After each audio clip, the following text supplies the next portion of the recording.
Welcome to my YouTube channel, student. This is Opal October Commerce and Management, and we were discussing the series of financial management. This is class number 7, and we have discussed 6 classes related to financial management. This class is dedicated to all competitive exam where financial management is important, and particularly Haryana Staff Selection Commission Group 6 commerce classes.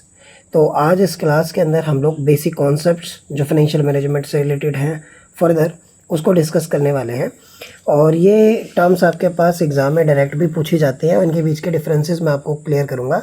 The class is about capitalization. Capitalization के दो basic meaning होते हैं। Broad sense में capitalisation को हम कह देते हैं कि टोटल फंड्स बिजनेस के अंदर कितना इन्वेस्टेड है और किन किन सिक्योरिटी से वो इन्वेस्टेड है। जैसे कि मान लीजिए बिजनेस के अंदर 10 लाख रुपए की कैपिटल लगी हुई है, तो दिस इज़ ऑल्सो कैपिटलाइजेशन। अब ये 10 लाख रुपए में से हमने कितना पैसा जो है डेब्ट से उठाया है, कितना पैसा हमने इक्विटी से उठाया है, कितना प्रेफरेंस शेयर से उठाया, कितना हमने बैंक से लोन लिया है, तो ये जो टाइप ऑफ सिक्योरिटीज़ है ये भी कैपिटलाइजेशन है। और इनका जो प्रपोर्शन है कि कितने कितने परसेंट हम लोगों ने डेब्ट से इक्विटी से उठाया, जैसे कि मान लीजिए 25% पैसा मैंने चारों सोर्स से उठाया, तो वो जो प्रपोर्शन हो गया 1:1 का, तो वो भी कैपिटलाइजेशन है। बड़े सेंस में तो कैपिटलाइजेशन ये होता है, बट पर्टिकुलरली जिसको बहुत ज़्यादा वैलिड माना जाता है इस डेफिनेशन के अंदर, तो कैपिटलाइजेशन का मतलब होता है process of determining quantum of long term funds for funds firm requires. एक फर्म को कितनी कैपिटल चाहिए उसको डिसाइड करना कैपिटलाइजेशन कहलाता है नैरो सेंस में।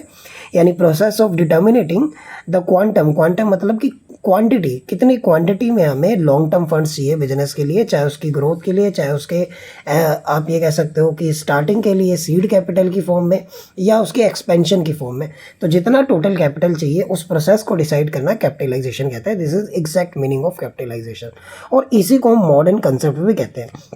सबसे ज़्यादा वाइडली एक्सेप्टेबल जो डेफिनेशन है वो नैरो इंटरप्रिटेशन है, जिसमें हम लोग ये डिसाइड करते हैं कि हमें कितना पैसा share capital, reserve funds long term और शॉर्ट टर्म या लॉन्ग टर्म क्रेडिट से हम लोगों को रिक्वायर्ड होगा। अब इस शब्द से मिलते जुलते बहुत सारे और टर्म्स हैं जिनके बीच में डिफरेंसेस हमें पता होना चाहिए। जैसे कि कैपिटलाइजेशन मैंने आपको बताया, it refers to the total amount of capital, यानी ये टोटल अमाउंट कैपिटल की कितनी चाहिए जो हम बिजनेस के अंदर इन्वेस्ट करेंगे, इसको तो कैपिटलाइजेशन कहते हैं। तो कैपिटल क्या होता है? कैपिटल होती है एक बिजनेस की नेटवर्थ जो कि ड्राइव्ड होती है हमारी टोटल एसेट में से। जब हम आउटसाइड लाइबिलिटी को घटा देते हैं तो जो डिफरेंस निकल कर आता है दैट इज कॉल्ड कैपिटल। अब कैपिटल स्ट्रक्चर क्या होता है, लास्ट क्लास में हमने डिस्कस किया था कि ये प्रपोर्शन होता है, दिस इज रेशो। ये प्रपोर्शन है किस चीज़ का? जो फंड्स रेज किया है लॉन्ग टर्म सोर्सेज के लिए बिजनेस में। Long term sources of funds होना चाहिए और उनका प्रपोर्शन होना चाहिए। तो लॉन्ग टर्म सोर्सेज का प्रपोर्शन कैपिटल स्ट्रक्चर कहलाता है। फिर फाइनेंशियल स्ट्रक्चर क्या होता है? तो फाइनेंशियल स्ट्रक्चर जो होता है वो पूरी की पूरी कंपोजिशन होती है entire liability sides of balance sheet. Balance sheet की दो साइड्स होती है, वी ऑल नो, एसेट्स और लाइबिलिटी। तो लाइबिलिटी साइड में जितना भी पैसा आपका लगा हुआ है उसका जो प्रपोर्शन होगा, including short term, including long term, आपके बोरोइंग फंड, आपके जो है ऑन फंड्स, उन सब का जो प्रपोर्शन होगा वो हमारा फाइनेंशियल स्ट्रक्चर होगा। तो फाइनेंशियल और कैपिटल स्ट्रक्चर में डिफरेंस ये होगा कि कैपिटल स्ट्रक्चर केवल लॉन्ग टर्म सोर्स की बात करता है, जबकि जो फाइनेंशियल स्ट्रक्चर है वो पूरी की पूरी लाइबिलिटी की बात करता है जिसमें शॉर्ट टर्म और लॉन्ग टर्म दोनों है। तो ये दोनों के बीच में मुख्य डिफरेंस हुआ। कैपिटल मैंने आपको बताया और कैपिटलाइजेशन बताया कि total amount of invested money in the business. आगे बात करते हैं कि जब हम कैपिटलाइजेशन डिसाइड करते हैं तो कौन कौन सी थ्योरीज हैं हमारे पास। तो प्रोमिनेंटली दो थ्योरी है। एक तो कॉस्ट थ्योरी ऑफ कैपिटलाइजेशन जो ये बताती है कि कितना अमाउंट ऑफ कैपिटल रिक्वायर्ड होगा। अमाउंट ऑफ कैपिटलाइजेशन ये किस बात से डिटर्मिनेट होगा? ये डिटर्मिनेट होगा हमारी फाइनेंशियल रिक्वायरमेंट। जो न्यूली एक्स्टेब्लिश बिजनेस है, एक नया सेटअप बिजनेस करने के लिए मुझे कितना पैसा चाहिए होगा। आप एग्जांपल के तौर पे इमेजिन कर सकते हैं कि मान लीजिए आपको एक कोचिंग सेंटर खोलना है, ठीक है जी। उस कोचिंग सेंटर के अंदर जो है आप कॉम्पिटिटिव एग्जाम की तैयारी कराओगे, कॉल्ड एसएससी की तैयारी कराओगे, उसमें आप जो है सीटी की प्रिपरेशन कराओगे और फर्दर चीज़ों की, तो आप देखोगे कि भैया मेरे को एक लैंड एक्वायर करनी पड़ेगी, या मुझे लैंड जो है रेंट पे लेनी पड़ेगी, मुझे ऑफिस चाहिए, मुझे इक्विपमेंट चाहिए, कितने बच्चे होंगे, सिटिंग अरेंजमेंट क्या होगा, कंटेंट कैसे प्रिपेयर करेंगे। तो इन सब का आपने अंदाज़ा लगाया कि मुझे शुरू करने के लिए कम से कम 20 लाख रुपए की ज़रूरत होगी। तो आपने कॉस्ट के बेस पे कैपिटल डिसाइड करी। तो ये कॉस्ट थ्योरी कहती है कि डिटर्मिनेट करना फाइनेंशियल रिक्वायरमेंट को एक न्यूली सेटअप बिजनेस के अंदर, तो वो कॉस्ट थ्योरी ऑफ कैपिटलाइजेशन है। ये ज़्यादा यूज़ होती है जब एक नया बिजनेस सेट हो, लेकिन बिजनेस में पैसों की ज़रूरत तो बिजनेस को एक्सपेंड करने के लिए भी हो सकती है। तो दूसरी थ्योरी आई हमारी earning theory of capitalization. Earning theory of capitalization ये बताती है कि हम अपनी अर्निंग कैपेसिटी के बेस पर जो है कैपिटल को एक्वायर करेंगे। अगर मैं मान के चलता हूँ मेरे को हर महीने जो है 2 लाख रुपए का इनकम रिसीव होगा, तो अब जो 2 लाख रुपए उसके बेस पर ही मैं डिसाइड करूँगा कि मुझे कितनी कैपिटल की ज़रूरत पड़ेगी, ताकि मैं उसको मंथली पे आउट भी कर पाऊँ। यानी कि उसके ऊपर जो भी इंटरेस्ट होगा, जो भी उसका डेब्ट होगा, जो उसकी रिडम्पशन या रीपेमेंट है, क्या वो मैं करने में सक्षम हूँ या कैपेबल हूँ या नहीं। तो अर्निंग थ्योरी ये बताती है कि कैपिटल डिसाइड होती है कि कितना पैसा आप कमा लोगे, और कॉस्ट थ्योरी ये बताती है कि कितनी कॉस्ट चाहिए आपको न्यू बिजनेस को सेटअप करने के लिए। तो ज़्यादा जो वैलिड थ्योरी है वो अर्निंग थ्योरी ऑफ कैपिटलाइजेशन है, जो ये बताते हैं कि आप उतनी कैपिटल एक्वायर करें जितनी आपकी अर्निंग होगी, जितनी आपकी फ्यूचर में अर्निंग होगी उस बेस पर आप कैपिटल को एक्वायर करें। आपने कैपिटल 20 लाख एक्वायर कर ली, पता चला मंथली आप 20,000 भी नहीं कमा पा रहे, तो अगर आप उतना पैसा नहीं कमा पाओगे तो आप पे ऑफ नहीं कर पाओगे और आपकी जो लिक्विडिटी है वो इम्पैक्ट होगी। तो ज़्यादा वैलिड थ्योरी हमारी अर्निंग थ्योरी ऑफ कैपिटलाइजेशन है, जिसके अंदर हम फ्यूचर अर्निंग एस्टिमेट करते हैं और साथ ही साथ ये देखते हैं कि जो कैपिटल हम एक्वायर कर रहे हैं उसका कैपिटलाइजेशन रेट क्या होगा, यानी कि हमें उसके ऊपर इंटरेस्ट रेट या नॉर्मल रेट ऑफ रिटर्न जो हमें पे करना होगा वो हमारा कितना होगा। अगर अर्निंग आपकी ज़्यादा है और कॉस्ट ऑफ कैपिटल आपकी कम है तो आप जो है उस हिसाब से कैपिटल एक्वायर करेंगे। This is earning theory of capitalization. अब एक शब्द आता है हमारे पास ओवर कैपिटलाइजेशन। बहुत बार ये कन्फ्यूज़न होती है कि ओवर कैपिटलाइजेशन को हम मान लेते हैं कि हमारे पास कैपिटल की अत्यधिक मात्रा है, यानी एक्सेसिव कैपिटल है, but in real sense it is not true. कहते हैं कि if company is continuously unable to earn the fair rate of return on its capital, तो इस सिचुएशन को बोलेंगे हम ओवर कैपिटलाइजेशन। मान लीजिए बिजनेस मार्केट के अंदर हर व्यक्ति जो बिजनेस कर रहा है, अगर वो बिजनेस के अंदर 1 लाख रुपए लगाता है तो साल का 10% इनकम वो कमा लेता है, यानी कि 1 लाख रुपए पे वो 10,000 रुपये हर साल जो है इनकम कमा लेता है। तो नॉर्मल मार्केट का जो रेट है वो 10% है, बट आप ये 10% भी नहीं अर्न कर पा रहे, आप लेस देन 10% अर्न कर पा रहे हो। ठीक है, आप ये 10% भी नहीं अर्न कर पा रहे, आपकी अर्निंग 9% है, 8% है एंड 6% है, कुछ भी बोलो। तो यानी कि जो मार्केट का नॉर्मल रेट ऑफ रिटर्न है उतना भी अर्निंग अगर एक बिजनेस नहीं कर पा रहा तो हम ये समझेंगे कि उसने कैपिटल जो लगा रखी है वो एक्सेसिव है, उसकी इतनी क्षमता नहीं है। अगर एक बिजनेस कंटिन्यूसली अनेबल है उतना रेट ऑफ रिटर्न कमाने के लिए जितना नॉर्मली सभी बिजनेस कमा रहे हैं उस मार्केट के अंदर, तो this situation is called over capitalization. और ये हमारी अर्निंग कैपेसिटी को कम करती रहती है धीरे धीरे, तभी तो ओवर कैपिटलाइजेशन हुआ। अब इसके मुख्य कारण क्या है? एक बिजनेस के अंदर ओवर कैपिटलाइजेशन कब होता है? जब आप इतनी ज़्यादा कैपिटल इशू कर दो कि उस कैपिटल को आप यूज़ ही नहीं कर पा रहे हो। आपने जो है 50 लाख रुपए की कैपिटल एक्वायर कर ली मार्केट से इन टर्म्स ऑफ लोन या आपने इक्विटी शेयर इशू करके, लेकिन आपको ये नहीं पता वो 50 लाख रुपए मैं कैसे इन्वेस्ट करूं कि मार्केट में मैं ज़्यादा अर्निंग कमा पाऊँ। तो आपने ज़्यादा कैपिटल इशू कर दी, या जब आपने कंपनी का प्रमोशन किया या उसको स्टार्ट किया उस समय जब मार्केट में इन्फ्लेशन थी, इन्फ्लेटेड थी चीज़ें, यानी हर 10 रुपये की चीज़ 20-20 रुपये की मिल रही थी, तो जितनी आपने कैपिटल मार्केट से उठाई उसका ऑप्टिमम यूटिलाइजेशन आप नहीं कर पाए, उसको आप अच्छे से इन्वेस्ट नहीं कर पाए। यानी कि जो चीज़ सस्ती मिलनी चाहिए थी आपने उसको इन्फ्लेशन में ख़रीदा और महंगे प्राइस पर ख़रीदा, तो आपकी ऑटोमेटिकली जो अर्निंग है वो कम हो जाएगी। या फिर आपने कंपनी का जो एक्सपेंशन किया, जब आपने कंपनी की ग्रोथ की तब की, जब मार्केट में बूम पीरियड था, जब मार्केट में चीज़ें महंगी थी, आपने कंपनी को स्टार्ट करते समय या कंपनी के एक्सपेंशन में बहुत सारे high level of promotional expenditure करें।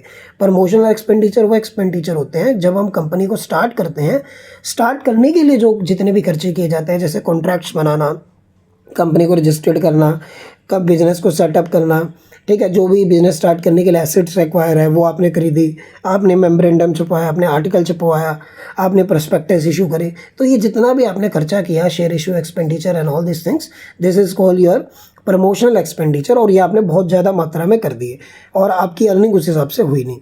आपने एस्टिमेट किया कि मैं बहुत ज़्यादा पैसा कमा लूँगा, ओवर एस्टिमेशन ऑफ अर्निंग करा, यानी एक्चुअल में आप उतने पैसा नहीं कमा पाए जितना आपने सोचा था मैं उतना पैसा कमा लूँगा, तो ओवर एस्टिमेशन ऑफ अर्निंग कर दी और इवेंचुअली आपके पास कैपिटल की शॉर्टेज हो गई, क्योंकि आपने जो चीज़ 20 रुपये की मिलती है उसको 40 रुपये में खरीदा, जो 40 की मिलती है उसको 80 में खरीदा, तो आपके पास कैपिटल की शॉर्टेज हो गई।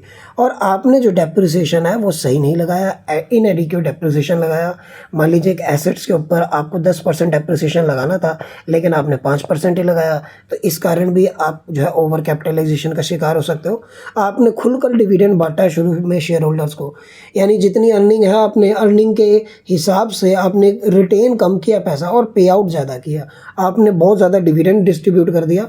और आप जो मार्केट में टैक्सेशन रेट है, मतलब चाहे वो जीएसटी हो चाहे वो हमारा डायरेक्ट टैक्स इनकम टैक्स हो, तो वो भी बहुत ज़्यादा है, तो इन कारण से आपके पास ओवर कैपिटलाइजेशन हो गया।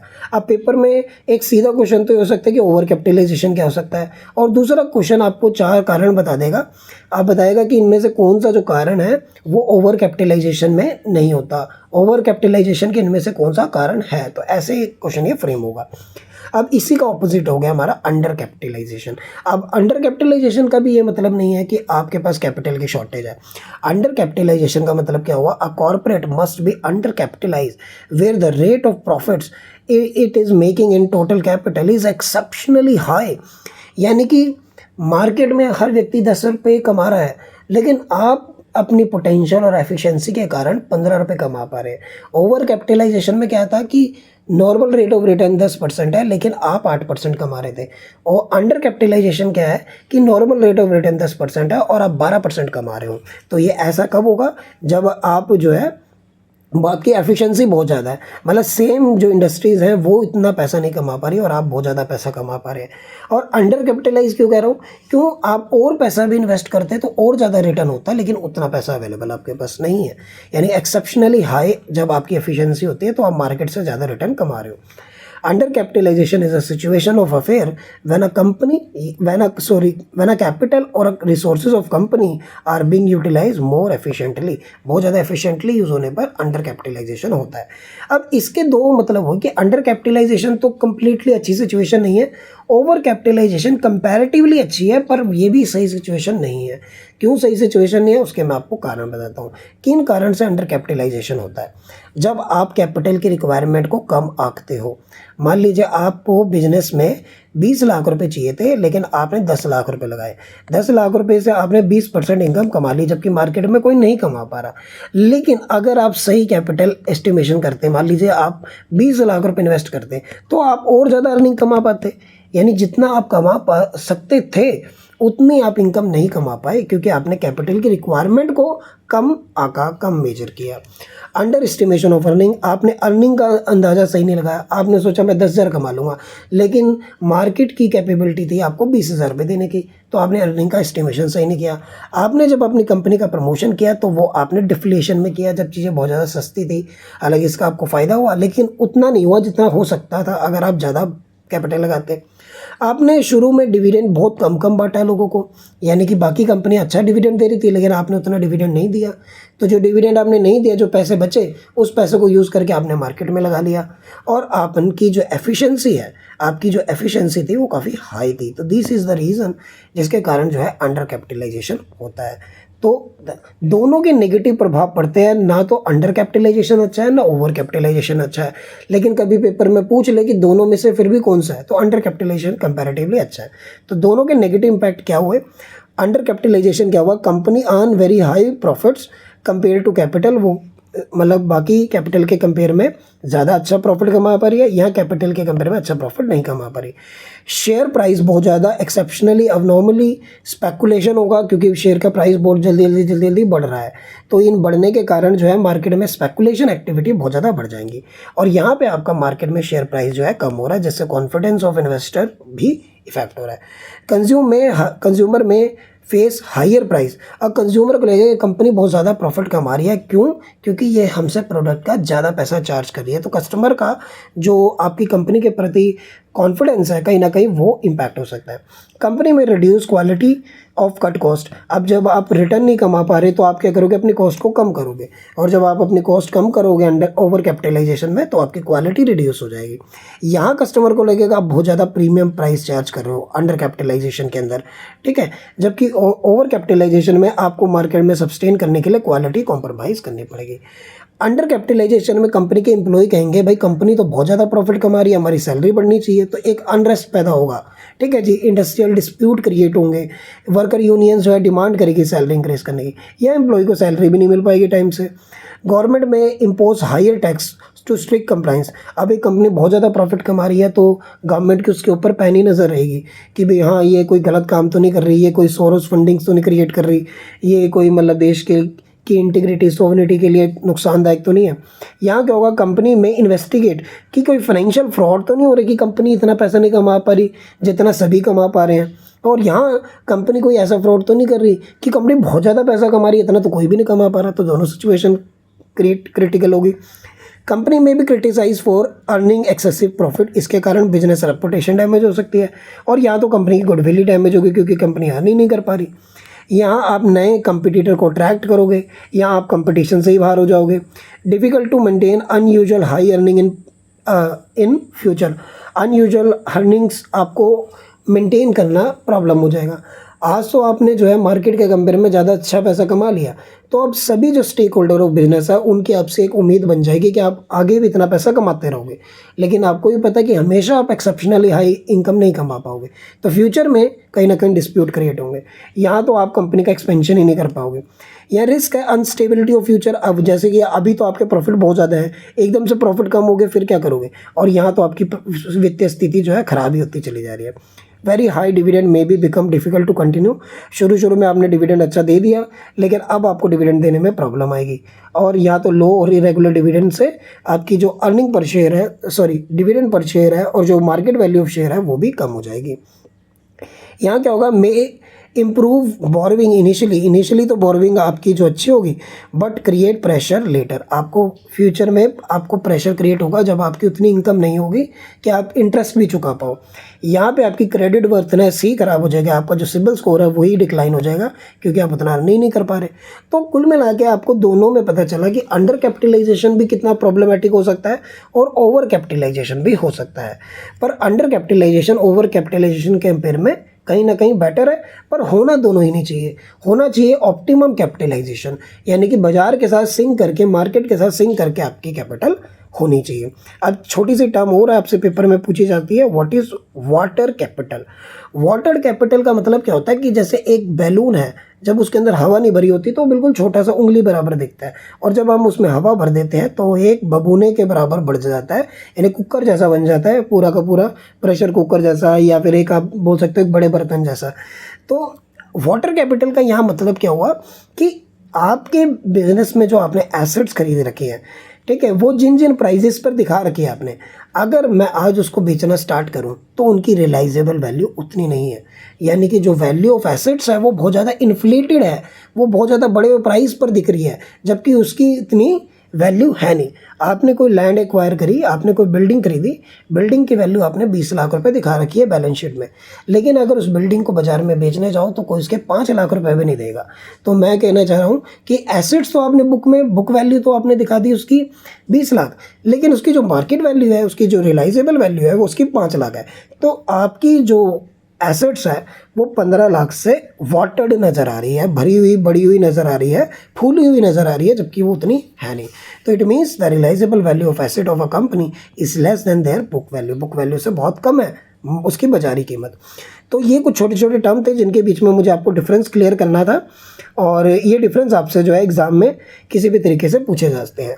तो कोई भी आपको कन्फ्यूज़न हो तो आप कमेंट सेक्शन में ज़रूर बताइएगा कि आपको ये कॉन्सेप्ट में प्रॉब्लम आई है, फिर मैं आपको उसको सोल्यूशन दूंगा, या उससे रिलेटेड ज़रूरत पड़ेगी तो एक वीडियो भी बनाएंगे।